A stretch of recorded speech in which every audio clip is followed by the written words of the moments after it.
होना चाहिए। इतने ना केहू के देख के केहू के जरहू के ना चाहिए, लेकिन बहुत लोग ऐसा बा कहला कि केहू के पीठी पर लात मारे के चाहिए, लेकिन पेट पर लात मारे के चाहिए। अगर तू केहू के पेटे पर लात मरबा तो हम तो नहीं जा देखत, लेकिन ऊपर वाला सब देखत हो। उसी तरह महाभारत में सब भाई कौरव का घमंड हो गया। मेरा जैसा बलशाली इस धरती पर कोई नहीं है। मैं जो चाहूंगा वही करूंगा, लेकिन हो कब मास्टर यहाँ एक लाइन कव्वाली लगे।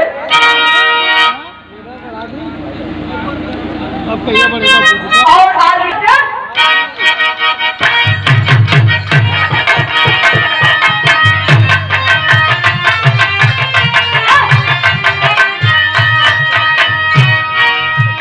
मेरे महबूब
स्पष्ट हो जाए, बिरहा गावल सार्थक हो जाए।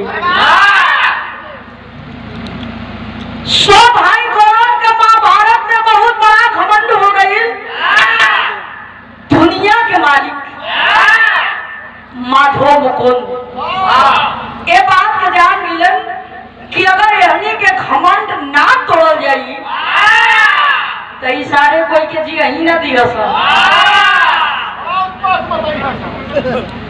तुरंत गईलन हस्तिनापुर। माता कुंती के सामने हाथ जोड़ करके भगवान कृष्ण जी खड़ा हुए। माता कुंती जी मुस्किया के करी कि का हो प्रभु का बात बा। ऐसे कि माता कुंती जी कृष्ण भगवान के रिश्ता में बुआ लागत रही। अच्छा मतलब जो हुआ मेरे जवान के सारे हुआ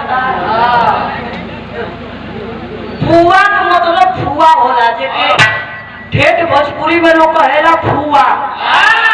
ऐसे बोला भोजपुरी में लिया। अच्छा तो ठीक है बजाय भगवान करम की बुआ हमारे के कुछ चाहिए देबू करी की देवे लायक होई तो दे ही दे अना देवे लायक होई तो कहाँ से दे। करम की देवे लायक तो बा क्या चाहिए करम की तो के हमके तोहर पांचों लड़का चाहिए। अच्छा ठीक बा पांचों लड़कवन के लेके तू करबा का कलम की पांचों लड़कवन के लेके कुरुक्षेत्र के मैदान में जाइब और कौरव के संगे पांचों युद्ध करी है। माता कुंती कहली की अपना बनल तब अच्छा भगवान ये बतावा कि तू कहाँ 100 भाई आ ई कहाँ 5 भाई तो 5 भाई को वो 100 भाई से जीत पाई। हाँ भगवान कृष्ण जी कलम की ओकर जिम्मेवारी हमार बा। हम पांचों बेटवन के दो के जैसे ले जाई वो सही सुरक्षित लिया के पहुंचा दे तो ई पांचों लड़कन के शरीर पर इतनी खरोच तक से जाए। ये बाबू पांचों पांडवों के भगवान कृष्ण जी लेके चलो लेकिन यहाँ क्या डज लगी का डज बा मास्टर।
लड़ाई हुई लेकिन ये लड़ाई इतना सहज नहीं थे। ये लड़ाई के देखे बदे भी कोई आई। पांच भैया भैया गलत की अच्छा ठीक बा लड़ाई रहने के लड़ल जाई लेकिन एक निष्कर्षों कुछ निकले के चाहिए। जैसे आप लोग बिरहा सुने आई बनी तो बिहाने ये बतिया कि केवल बढ़िया गौड़ा तो केवल खराब हो सवेरे करिए निष्कर्ष निकलेला। तो वही तरह ये लड़ाई के निष्कर्ष निकाले खातिर तो कोई आई पांचों पांडव से भगवान कृष्ण जी का मन है ये लड़ाई के निष्कर्ष निकाले आई लेकिन मरद ना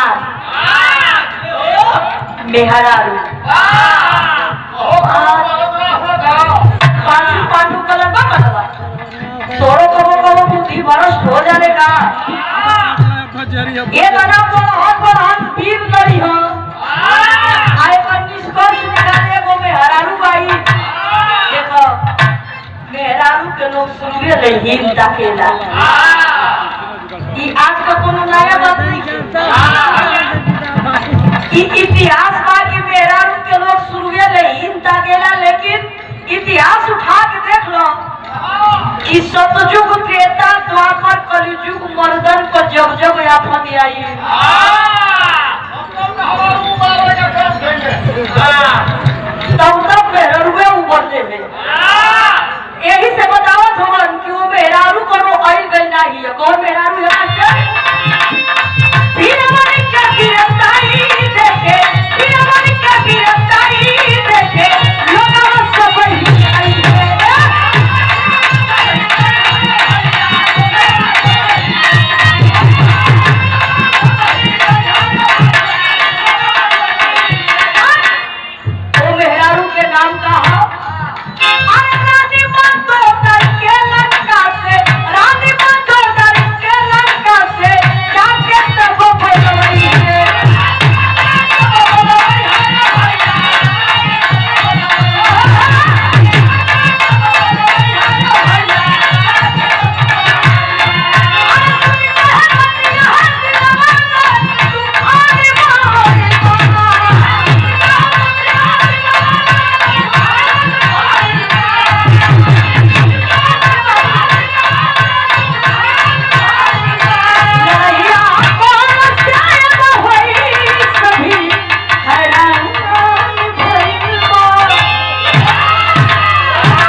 सुनने वाला मित्रों परमहंस मौलिया से 100 रुपये का पुरस्कार बहुत बहुत साल के चंदन कुरुक्षेत्र में ऐलान करत होवन लेकिन भगवान कृष्ण जी पांचों पांडवों के बतावत हुआ जौन मेहरारू ये लड़ाई के निष्कर्ष निकाले आई उजागत हुआ कि हम त्रेता के सबसे विद्वान जिसका नाम बताया गया रावण उनकी धर्म पत्नी मंदोदर उहे आए लड़ैया के देख के निष्कर्ष निकली है लेकिन ई बतावा जा कि मंदोदर तो अकेले अहिया ना उनके तो कोई के ना कोई के लिए आवे जाए की पड़ी चार जारी तक पीछे हट भीम जी लगलो पाई फूलावे कलम के प्रभु कोई जाओ चाहे मत जाओ लेकिन हम जाए तो जानत हुआ तू खाली हमार नमावा सुनते तो चल दी भगवान कृष्ण जी मने मने मुस्कुरात हम कहो हाँ ठीक है तब जा भीम जी चल आज जब चलन तो पहुंच गई कहा तो वही लंका में एक बूढ़ी सी औरत हाथ में ठेंगुरी लेकर के और जा रही थी जा करके भीम जी पीछे से आवाज लगी माँ पीछे मुड़ करके वो औरत देखती है कहती है हाँ बेटा बोलो क्या बात है भैया के अरे भैया के ना सुनता काहे चुप रहता हो भैया बतिया कम करो लो भाई चुप रहा है भैया चुप रहा काहे डिस्टर्ब करता भीम जी जा करके पीछे से कहते हैं माँ वो औरत पीछे घूम करके कहती है कौन हो बेटा क्या चाहिए भीम जी तुम्हार घमंड में फूलत पचकत हो बिना तेल का पकौड़ी बनल हो। कुमार घमंड में कलन की माँ मुझे पहचान रही हो तो कहले कि तो के पहचानना ना पहचानना से हमके का लेवे देवे के हो। क्या हुआ तू आ कहाँ जाइबा? कलन की लंका तो यही है। वो बूढ़ी सी औरत कहती है हाँ लंका तो यही है। बात क्या है? कलन की मुझे मंदोदर से मिलना है। बुढ़िया बड़ी जोर ठहाका मार के हंस के गलत किए मतलब मंदोदर के छीने लो। कलन हम मंदोदर के छीन के क्या कर? मंदोदर खाली हमार नमवा सुनिया तो वो महलिया में दौड़े चले। बुढ़िया गलत की तुम्हार नाम का हाथ कलन हमार नाम भीमसेन है। जो ऐसे ठेकुनिया लेकिन उड़ा रहल टाइट हो गई कलश थी हमके छीना तो वो हमके हई कलश की तो से का मतलब हमके मंदोदर से मतलब कलश थी है लड़के। मेरा ही नाम मंदोदर है। पहचान ले मैं ही स्वर्गीय रावण की धर्मपत्नी मंदोदर हूँ। बोल क्या काम है? रावण के जब डांट के मंदोदर बोली तो बिटू अरे बाप रे बाप कहीं के बूढ़ भी है। भीम जी कलन की आपको मेरे साथ चलना है कुरुक्षेत्र के में। कौन सवाल है? कहीं बड़ी पुरानी दर्ज लगी मास्टर।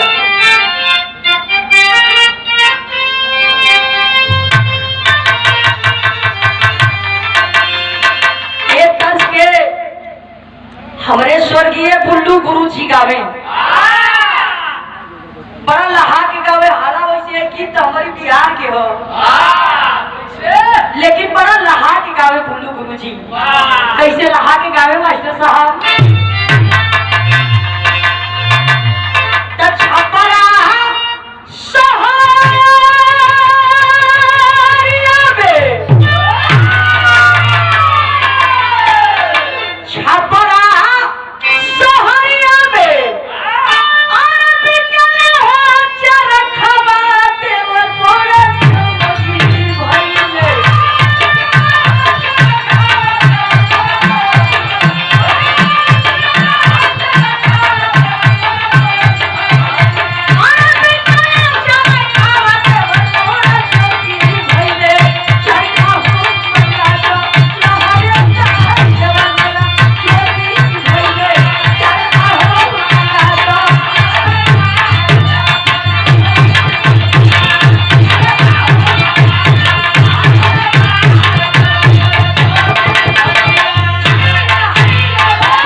भीम जी से मंदोदर पूछत है का पूछत ही मास्टर?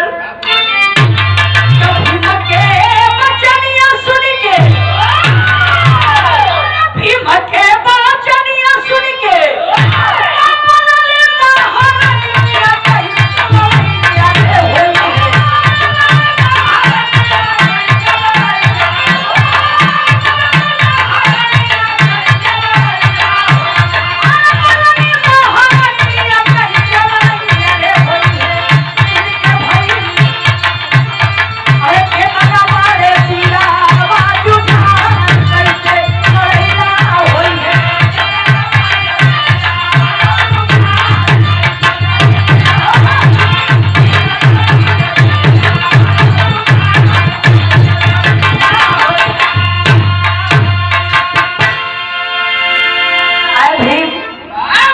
जरा इतना बता दो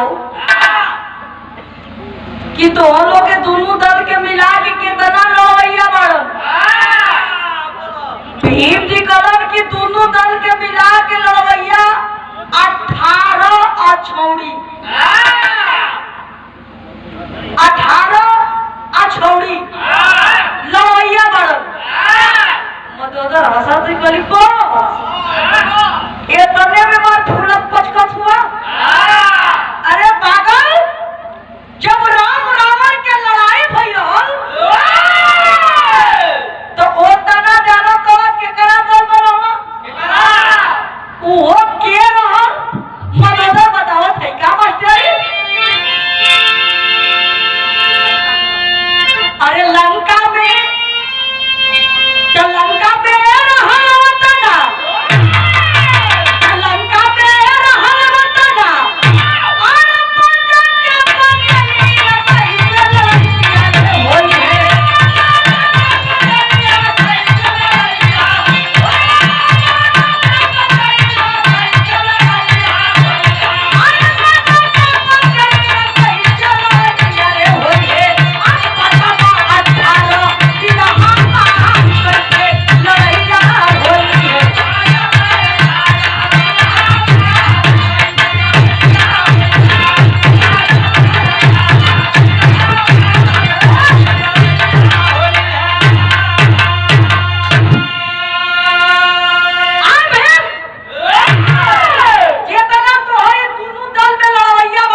गोली मारो। राम के छोड़ो। आराम के तो छोड़ो। भीम कौन क्या रे मत तो देखा ही कि ऐसा किया बात तो करो दिया कि जाना था कि एकदम तीरे से मारा दिया और परम समान दिया मदोदर का लेके जतनी तो आ दोनों दल के मिला के लड़ाइया मारन अरे पागल वो तगा तो रावण के दाल में बजाने वाला भजनिया रवन ऐसा कुछ छोट मोट लड़ाई देखे मदोदर राजा ली भीम कहन की ठीक बात ना जेबू तो हमारो नाम भीम हो भीम जी कैलन का तेरी में लिखे के पड़ा मास्टर अरे पगड़िया सुन के लागल ये गिया खजा के जोर से तोहरी लग कर जा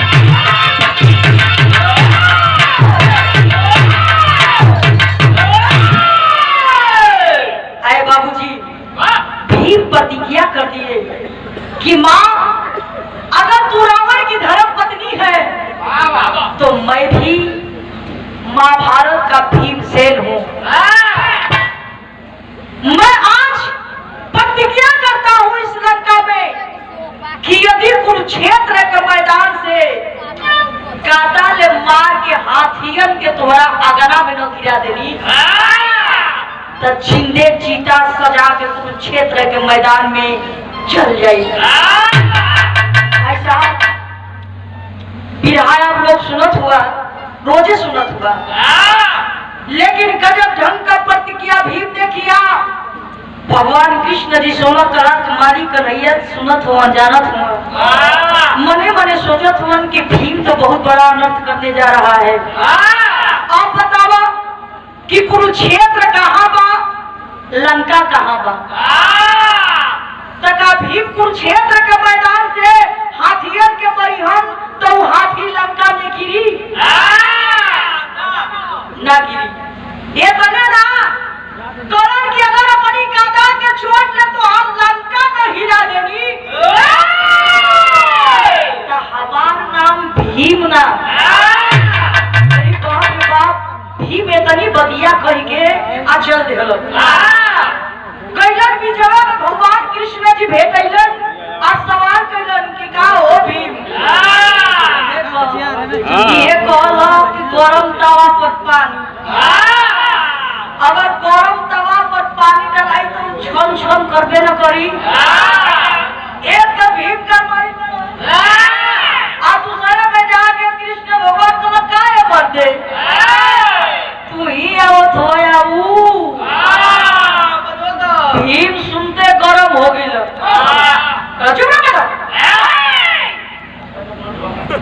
ऐसे तो मेरा रुपया भेजने लगा घमंडी ऊपर और दिया कि जे तो ना लड़वैया बात हो तो ना तो रावण के दर में बजनिया रहना भगवान मुस्कियात हो बहुत बड़े गलती थोड़ो कहलो सियो लेकिन कहत हो का मास्टर का तज बड़ी पुरान लगन ये लोग विचार बाकी पत्ती पड़ जाए तो पढ़ा दे मास्टर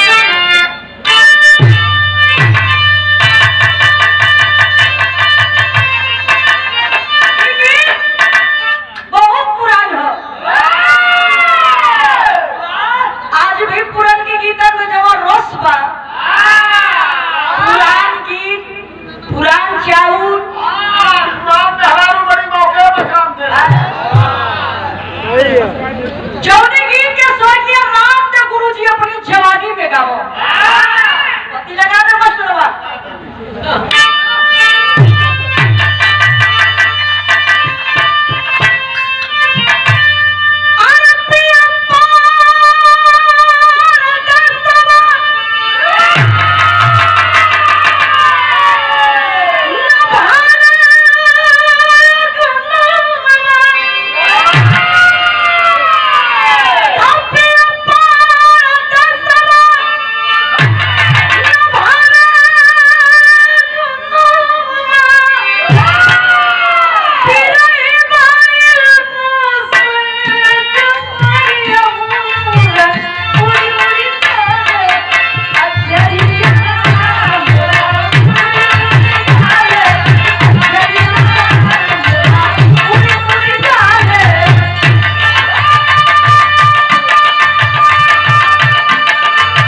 मधोदर का है ना नहीं हो भीम जी से भगवान कहत हम लेकिन भीम जी कहलन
महाबली भीम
प्रतिज्ञा कर दिया लेकिन जानते हो इसका नतीजा क्या हो सकता है? खड़े है प्रभु मेहरारू के सामने ना झुकब ना टूटब। भगवान कृष्ण जी कहलन कि कैसा मूर्ख आदमी है बे तू, औरत के सामने ना झुकब ना टूटब क्या करब? कहलन कि भले मर जाए। कुरुक्षेत्र के मैदान में लड़ाई छिड़ गई, कौरव पांडवों में युद्ध होखे लगल। जब युद्ध होखे लगल तो अगर अंजाम का निकल पहपट में लिखल गिल मास्टर साहब, लिखल गिल मास्टर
युद्ध छिड़ गई।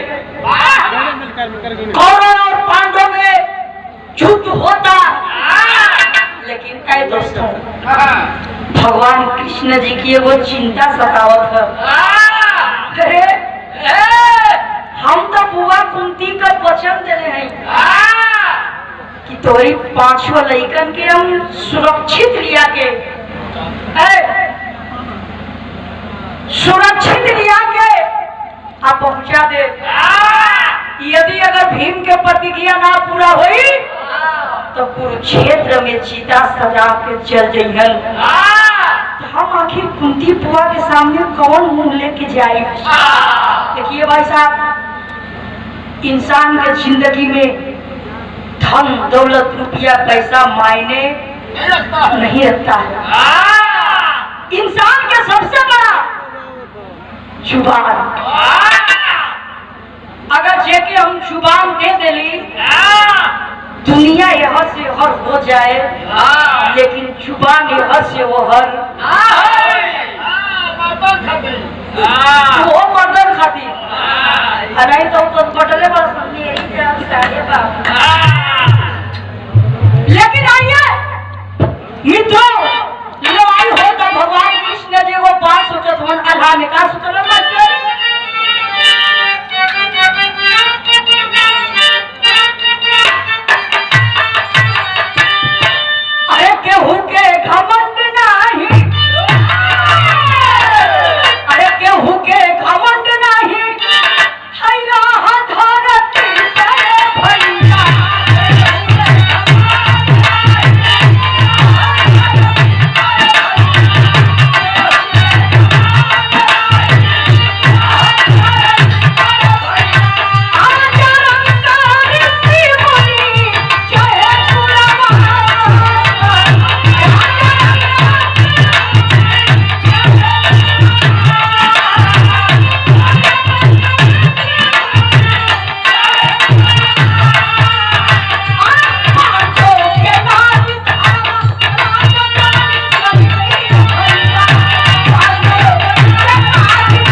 के मारे। अब हाथी कुरुक्षेत्र के मैदान से कैसे लंका में जाइए? भीम जी तुरंते बोलौला 400 पवन के कलम की देखा लो भाई, अब हमार इज्जत तो होने लोगन के हाथ में बा, या बचाइबा लोग की डूबैबा, अब हम नहीं खिजाना। अरे प्रभु आदेश करिए।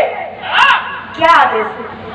कलम के आदेश यही है कि भीम जी कुरुक्षेत्र के मैदान में हाथियन के अपनी गादा ले मरी है, तो ओकरा के ऊपर लोक के उड़ा के ले जाके वही मदोदर के अगना में गिरा दी हो। भीम जी हाथियन के मारे लगलन, 400 पवन लगलन हाथी उड़ावे, ले जाके वही मदोदर के अगना में गिरावे लगलन, और वही अगना में लगल हाथी पर हाथी, हाथी पर हाथी,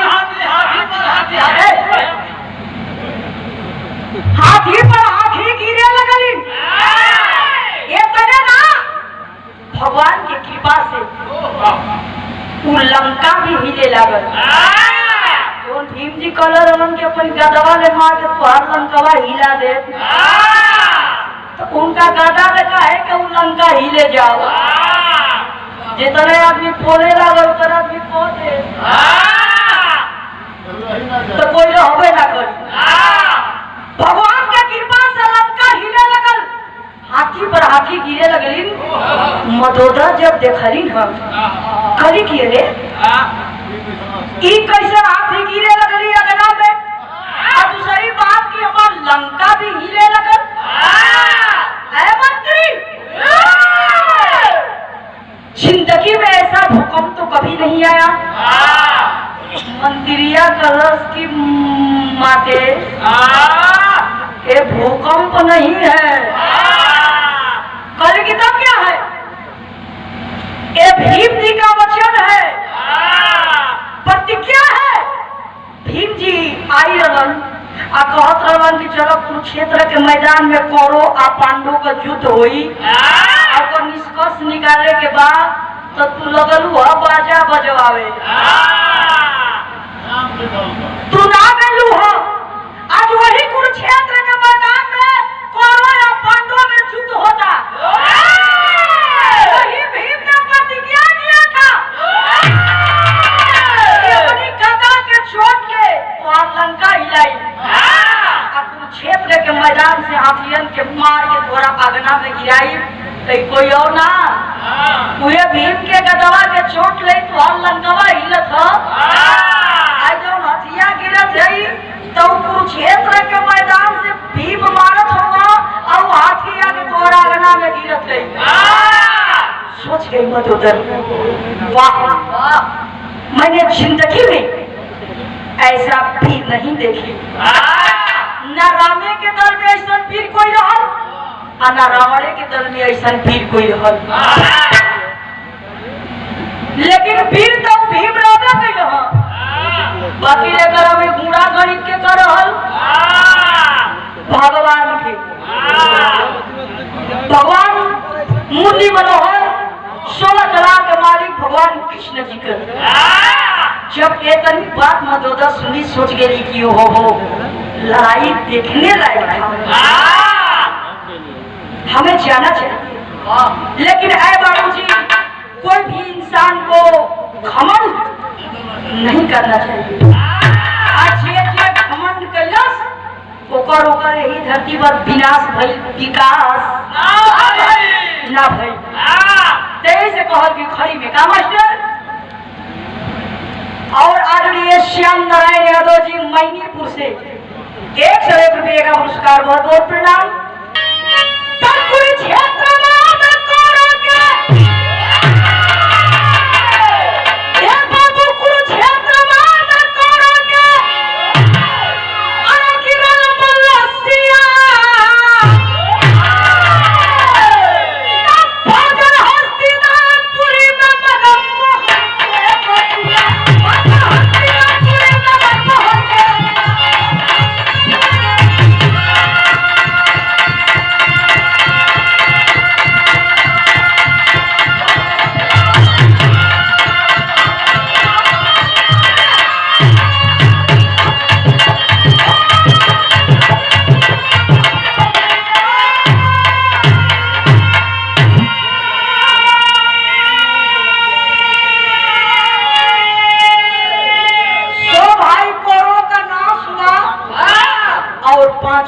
पांडवों को विजयी हुआ।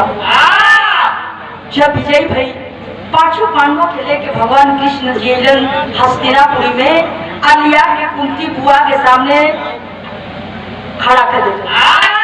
लेकिन भाई का मास्टर साहब, कुंती का पांचों बेटा ध्यान से मनवा चंद्रमा के जीतल पूरा भइले आर मनवा।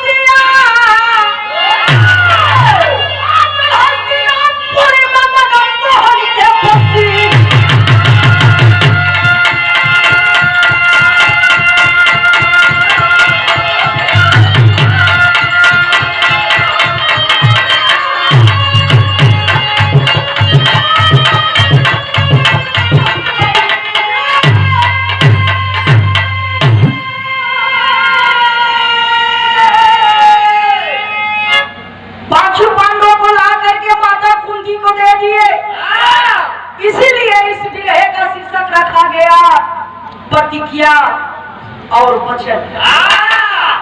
भीम जी का प्रतिज्ञा भी पूरा भइल और भगवान कृष्ण जी के वचन भी पूरा भइल। ये बिहार के आप लोग महुआ चैनल में हमारी आवाज में आप लोग सुन रहे हो, बहुत प्यार मिलल। आखिरी लाइन में लिखल गया, नमस्ते पतु छे सुखनंदन